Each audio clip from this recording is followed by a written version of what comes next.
بسم اللہ الرحمن الرحیم۔ فرمایا منکرات کو روکنے کا تیسرا اور آخری درجہ اس حدیث میں یہ بیان فرمایا کہ اگر کسی کے اندر ہاتھ اور زبان سے روکنے کی طاقت نہیں ہے تو پھر تیسرا درجہ یہ ہے کہ دل سے اس کو برا سمجھے اور دل میں یہ خیال لائے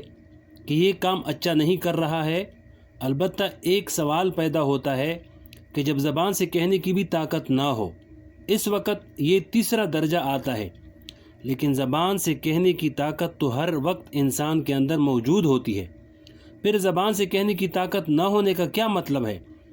اس کا جواب یہ ہے کہ زبان سے کہنے کی طاقت نہ ہونے کا مطلب یہ ہے کہ یہ شخص اس کو زبان سے روک تو دے گا، لیکن اس روکنے کے نتائج اس عمل سے بھی زیادہ برے نکلیں گے۔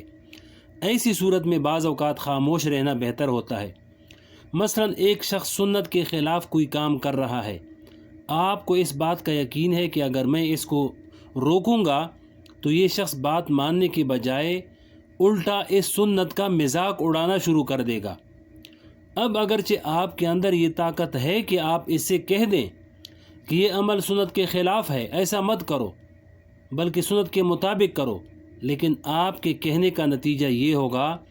کہ اب تک تو صرف سنت کے خلاف کام کر رہا تھا، لیکن اب سنت کا مذاق اڑائے گا اور اس کے نتیجے میں کفر کے اندر مبتلا ہونے کا اندیشہ ہو جائے گا۔ ایسے موقع پر بعض اوقات خاموش رہنا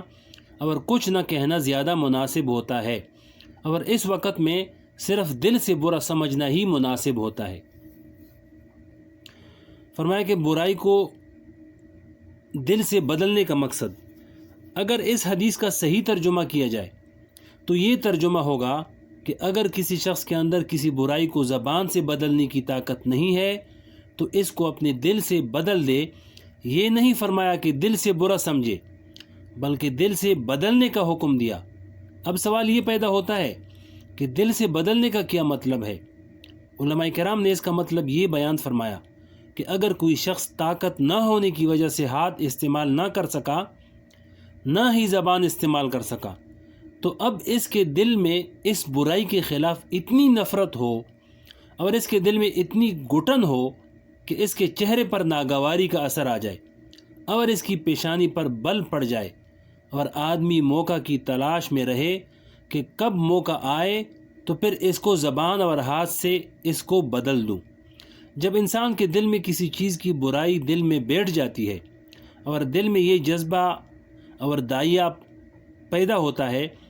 کہ کس طرح یہ برائی ختم ہو جائے، تو وہ شخص دن رات اس فکر اور سوچ میں رہتا ہے کہ میں اس برائی کو اپنے ہاتھ اور زبان سے روکنے کے لیے کیا طریقہ اختیار کروں۔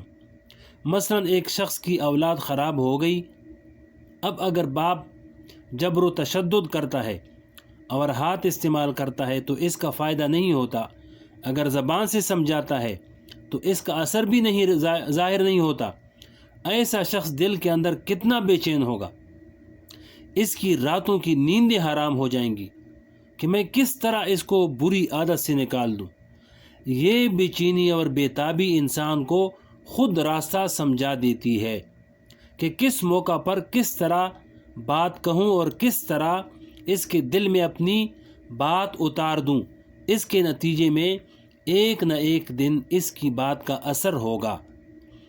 یہ اصل فکر ہوتی ہے کہ انسان کے دل میں یہ فکر پیدا ہو جائے کہ کیسے لوگوں کو برائیوں سے بچایا جائے، جہنم سے بچایا جائے، جنت میں داخل کرایا جائے۔ یہی فکر انبیاء علیہ الصلوۃ والسلام کی تھی۔ فرمایا کہ اپنے اندر بے چینی پیدا کریں۔ آج ہمارے معاشرے میں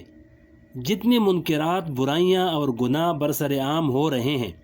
فرض کریں کہ آج ہمارے اندر ان کو ہاتھ سے بدلنے کی طاقت نہیں ہے، زبان سے کہنے کی طاقت نہیں، لیکن اگر ہم میں سے ہر شخص اپنے دل کے اندر یہ بے چینی پیدا کر لے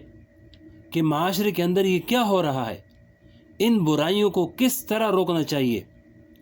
اور یہ بے چینی اور بے تابی اس درجہ میں ہونی چاہیے جس طرح ایک آدمی کے پیٹ میں درد ہو رہا ہو، جب تک وہ درد ختم نہیں ہو جاتا اس وقت تک انسان بے چین رہتا ہے، اسی طرح ہم سب کے دلوں میں یہ بے چینی اور یہ بے تابی پیدا ہو جائے تو اس کے نتیجے میں آخر کار معاشرے سے یہ منکرات اور برائیاں ختم ہو جائیں گی اور ان برائیوں کو روکنے کا راستہ مل جائے گا۔ اللہ پاک ہمیں عمل کرنے کی توفیق نصیب فرمائے۔ آگے اور بھی تفصیلیں فرمائے کہ حضور پاک صلی اللہ علیہ وسلم اور اس کی بے چینی، اگلی ویڈیو میں انشاءاللہ سنائیں۔